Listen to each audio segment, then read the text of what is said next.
1919년 3월 1일 서울 탑골공원에서 독립선언문이 발표된 이후 3.1운동은 전국적으로 퍼져나갔습니다. 나라를 되찾고자 분연히 일어섰던 선열들. 대구에서는 그 불길이 꼭 일주일 뒤인 3월 8일에 일어났습니다. 대한독립만세에 뜨거운 물결에 참여한 애국지사들은 1000여 명에 달했고 이 중 100명이 넘는 인원이 일본 헌병에 잡혀 옥고를 치러야 했습니다.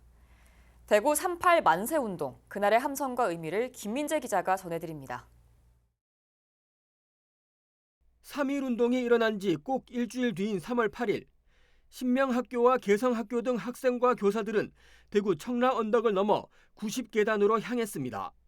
당시에는 주변에 소나무가 가득해 일제의 눈을 피할 수 있었기 때문입니다. 계단을 내려온 학생들은 당시 장이 열리던 큰 장으로 향했습니다.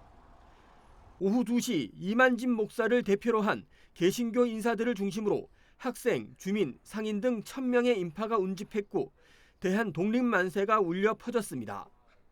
대구 3.8 만세운동이었습니다. 대구 중구 인교동 오토바이 골목 입구, 이곳이 당시 큰 장이 열리던 시장입니다. 현재 3.8 만세운동 발원지라는 표지석이 그날의 함성을 기억하고 있습니다.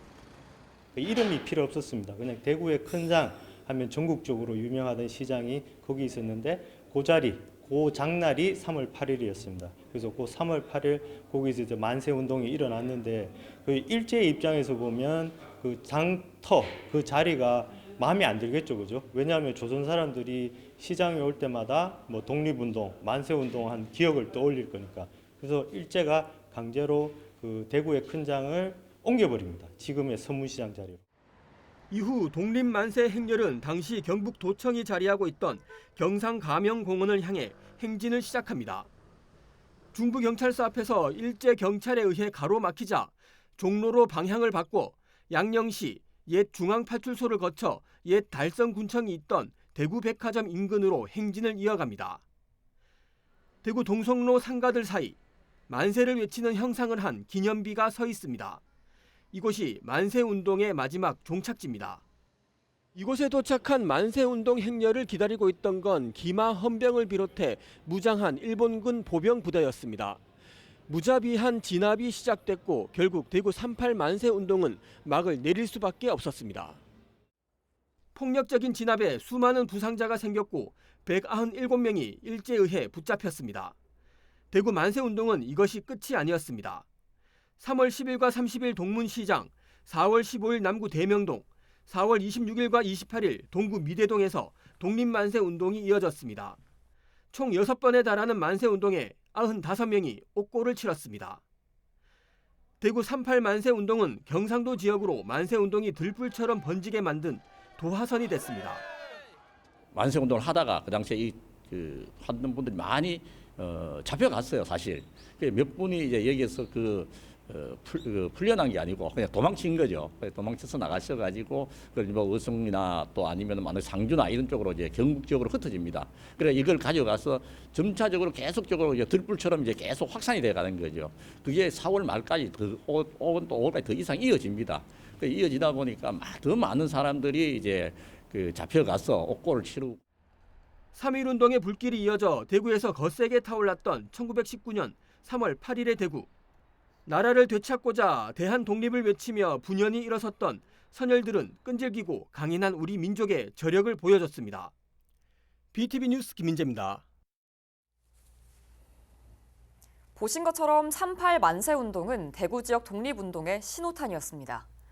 당시 학생과 시민들이 독립선언문과 태극기를 손에 쥐고 조국의 독립을 외쳤는데요. 이 독립선언문과 태극기가 개성학교 건물 지하에서 만들어졌다는 사실은 아직 많이 알려지지 않았습니다. 대구 3.8 만세운동의 거점이었던 개성학교 아담스관을 천혜열 기자가 다녀왔습니다.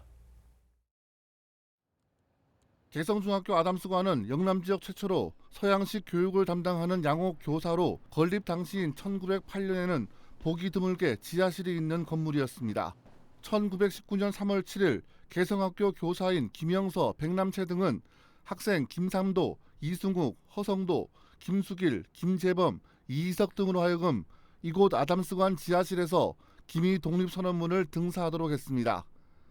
학생들은 또 일본 경찰의 감시를 피하기 위해 지하실에서 불빛이 새어나가지 않게 하고 태극기를 만들기도 했습니다. 학생들이 만든 태극기는 주변 시민과 서문시장 상인들 손에 쥐어졌고 신명학교와 경북고등학교 학생들이 합류하면서 38 만세운동으로 확산되는 계기가 됐습니다.